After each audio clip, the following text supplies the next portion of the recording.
రెండవది స్ఫటికలింగం నిర్గుణ స్వరూపం.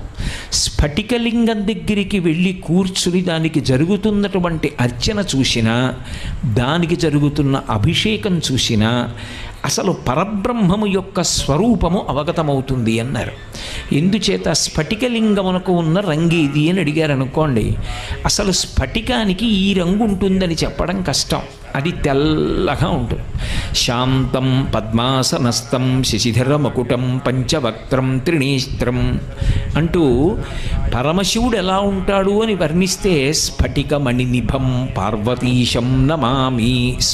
స్ఫటిక మణినిభం, స్ఫటికం ఎలా ఉంటుందో అంత తెల్లగా ఉంటాడు.